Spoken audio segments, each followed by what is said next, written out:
The only thing that we're interested in is putting money in your wallet. If you want to bet the fights, if you want to have a little bit of action, you are in the right place. With my partner, Ian Parker, I am Brett Okamoto. We're ready to rock between our parlays, our props, our straight picks. It's time to make money. Let's go.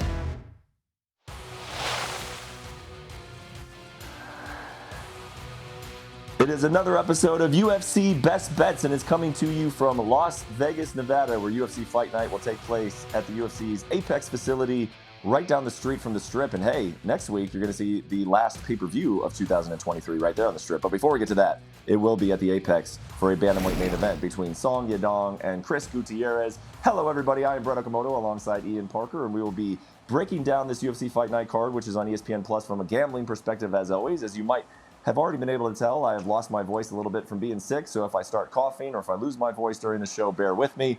But you're probably used to it. You have to put up with Ian's personality on a regular basis. Ian, how are you doing, man? How did we do last week in our best bets and our parlays from Austin?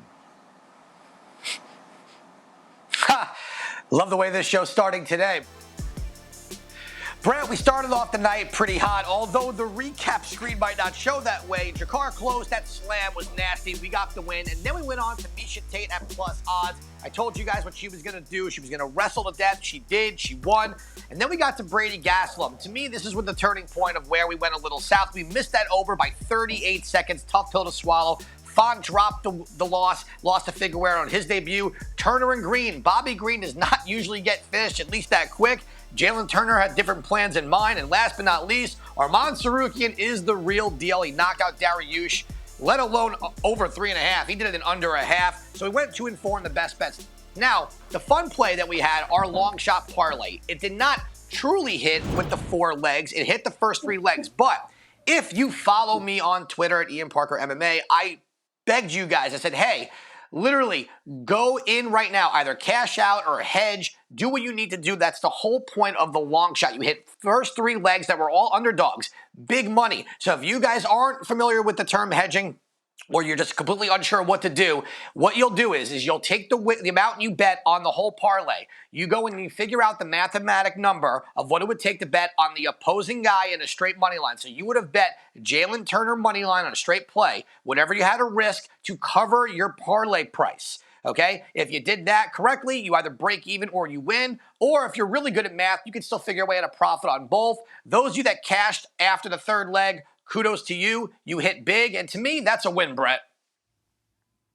Yeah, I mean, we've gone over this on the show before, but if you're a new viewer or you just forgot, you got to be following Ian on Fight Night because he gives out these strategies and everything else. Especially as he mentioned, if this was like a 9, a 10-1 long shot parlay, maybe we're thinking something else. But 40-1, you got to hedge if we get to that spot with Bobby Green and Jalen Turner. Let's take a look at the main card again. You can find it on ESPN Plus, 10 Eastern, 7 Pacific. It is headlined by that bantamweight bout between Song Yadong and Chris Gutierrez, a pair of ranked bantamweights. Our guy, Anthony Smith, we're not biased at all with the ESPN guy, although we do love Anthony Smith. We love ourselves some Anthony Smith, so maybe we are biased. He's taking on Khalil Roundtree, Nasrat Haqparast, Jamie Malarkey. 5-fight main card, lots of ranked names up and down this main card on ESPN Plus. All odds are provided to you by ESPN Plus. Let's get to this 135-pound main event, 5 rounds, Ian. Sometimes I say that, man, I'm a little bit surprised by this line, and I am. I am slightly surprised by this line. I think the world of Song Yadong, but he was only plus 105 against Ricky Simon. I know that that's a very, very different matchup, but I think Chris Gutierrez is very, very experienced. Plus 300 here in a 5-round fight. Are you a little surprised, or is this about where you thought the line would be? The line's a little wide here. I think with the Ricky Simon fight, Song Yadong was coming off a really bad loss to Corey Sandhagen, and Simon was really streaking at the right time. He was going up and up. And in this fight, you got someone in Chris Gutierrez who lost to Pedro Munoz when it was his time to really break through. And then he got to win his last fight by decision. And, it was an okay performance here. This being 5 rounds, it's an interesting fight. Gutierrez is a very good kickboxer. He's very durable. But when you put him on his back, he doesn't really offer a whole lot. And if you attack him and you put the pressure on him, sometimes he's very slow to get his striking going, as you saw against Pedro Munoz. Now, against someone in Song Yadong who's explosive, power, is going to want to get into the pocket, Gutierrez is going to really tap into that point fighting type of style because that's what he is. He's not someone that normally finishes. I know we had that over Frankie Edgar. way different story here. I think against Song Yadong, he's going to have to keep the distance, have to kick the legs, and really prevent Song Yadong from getting inside. Now, easier said than done. Song Yadong is one of the quickest fighters. He's very fast. He's strong. I do think he's the entire package. And this fight, I think, is a showcase fight for him to get 2 wins in a row, get some fresh blood at the top of the division. For me, I like over 3.5 rounds here. I know people will be like, oh, man, why can't he pick a side? Brett, because you kind of beat me to the punch. Minus 400 is too big. And Gutierrez, I don't think this is a good stylistic fight for him. I think he's way too hesitant. His volume is too low to beat someone Song Yadong. So if you took away the spread, took away the odds, I like Song Yadong here. But from a betting perspective, over 3.5, I see this fight even going all 5 rounds here. Well, it's something I'd be interested in as we continue to move forward. And this is, again, something that we mentioned on the show, but we haven't talked about a whole lot, is Ian. I would be interested to see if, again, as the betting sort of market continues to develop, like this to me seems like a fight that you could maybe take a look at in fight odds, where maybe like Chris Gutierrez loses the first round, but you see he's doing some damage on that front leg. It's just kind of a little bit of things that you can keep in mind as the fight progresses. You're looking here at the method of victory odds, and you do have a prop of the night here. What do you think of the like the in-play action? What are your thoughts been on that with so far to date? And then what is your prop of the night for this Saturday?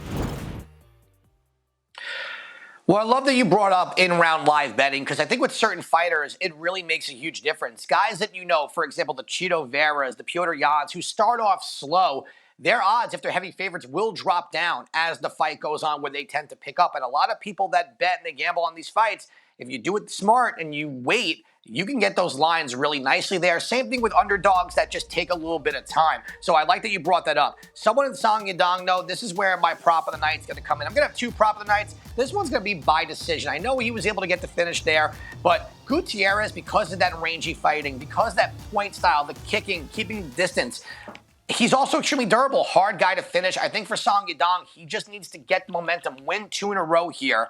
And at plus 160, I love to have him win by decision. Okay, so we got a prop of the night here, plus money, plus 160 on Song Yadong winning by decision in a 5-round fight against 2 ranked guys. And then Song has been saying he wants Piotr Jan next, which that would be very, very interesting. So we'll have to see what happens this Saturday. Let's move to the co-main event. The greatest fighter of all time, Anthony Smith, taking on Khalil Rountree. Look at this guy. There's only one Lionheart. That is correct. 19 years old when he made his pro debut. 55 professional fights. And yes, we love this guy. As you see, he's got the best smile in all of MMA. We work closely with him here at ESPN. 55 fights, Ian. It's very, very impressive, but it also means a lot of tread on the tires. And the key here is him coming into a fight on short notice at this point in his career. Maybe if he was a little younger, I wouldn't be so hesitant about that. How do you take into account the short notice of this fight, and then ultimately where are you going? For Anthony, I don't think the short notice means a whole lot. You and I know him well. He's always training. He's one of the smarter fighters out there. You hear when he breaks down fights as an analyst. He's a big X's and O's guy. He has seen it all. It's very little that's going to surprise him. He's fought the likes of John Jones. I mean, he really has fought the best of the best in every weight class that he's partaken in between middleweight and 205. You know, he competed in Strikeforce against other tough fighters. He's been around, like you said. This fight, though, it's an interesting one for me. You know, Khalil Rountree is an absolute savage. He's extremely violent. But we've also seen him get in these 3-round fights where if he's not able to get that knockout, really implement that power early, he gets a little lost. And on top of that, the biggest difference here that I don't think anyone's really touching upon, and if they have, maybe I just didn't see it yet, they're going to be in a smaller cage. Usually favors the grappler. Anthony is a smart fighter. If he could stay away from the power, which, look, he fought Ryan Spann, okay, who carries a lot of power as well. He did get tagged, but that first round was Anthony's, and he won the 3rd round because Ryan didn't have that same power going to the last round. In this fight, if he could get past round 1, avoid the knockout, avoid the damage to the legs, which easier said than done, Anthony can get this fight to the ground, and it would be, there's not even a contest there. Khalil is not anywhere near a black belt. Anthony is very smart on the ground. He's very great with position. He doesn't make mistakes. So I'm going to give Anthony the benefit of the doubt with the value. I just can't bet minus 200 on Khalil Rountree. Put friendship to the side. Put career to the side of us working with Anthony. Okay, I look at this small cage, favors the grappler. Khalil has not fought anyone like Anthony Smith in regards to rankings. Anthony has fought them all. And Anthony's not stupid. He's not going to go out there with an ego and say, oh, I'm going to go out there and knock out Khalil Rountree. No chance. He's going to go out there, and if he can implement his plan, he gets this fight to the floor and he takes over. At plus 170, to me, that's the value play. That's the way to go here. So I'm going to roll the dice with Anthony at plus 170. Hey, I got it. It makes sense to me. The plus 170 is no small number when you're talking about a guy with the experience of Anthony Smith. And if you think that Ian is making a biased pick, there's no such thing, man. Ian would bet against his own mother to win money for you guys at UFC Best Bets. Let's take a look at the rest of this main card. It goes to the lightweight division. Nasrat Haqparast taking on Jamie Malarkey in what could be a pretty interesting 155-pound fight. Haqparast, a minus 190 favorite. What do you think of this one? You know what? I don't hate that number, minus 190. It started off at minus 210, so I guess people like Malarkey because they think this is going to be a kickboxing fight. I can't believe I'm going to say this. You may see Malarkey try and take this fight to the floor, but I like Haqparast to get the win by decision at plus 110. Malarkey's not an easy guy to put away. I see a lot of back and forth. Let's go Haqparast by decision. All right, from there we see a former flyweight title challenger in Tim Elliott, but this fight's at bantamweight. He's taking on Sumu Darji. You like Tim Elliott. How come?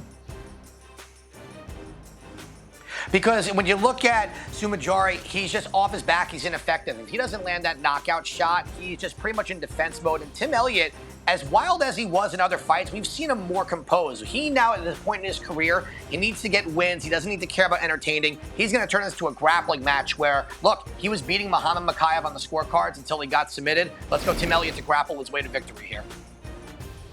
All right, and last but not least, at the middleweight, it is Young Park, whose nickname is the Iron Turtle, which they like in the production truck, taking on Andre Muniz. You like the over here at minus 165.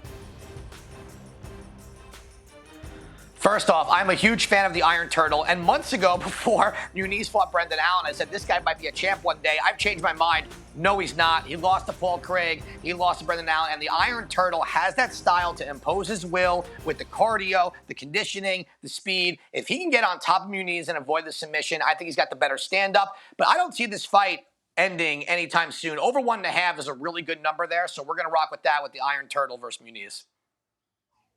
All right, I'm sensing some confidence on this main card. I'm going to be very interested to see what your best bets are for UFC Fight Night. But before we get to that, let's get to your prelim picks. You can find those at ESPN Plus starting at 7 p.m.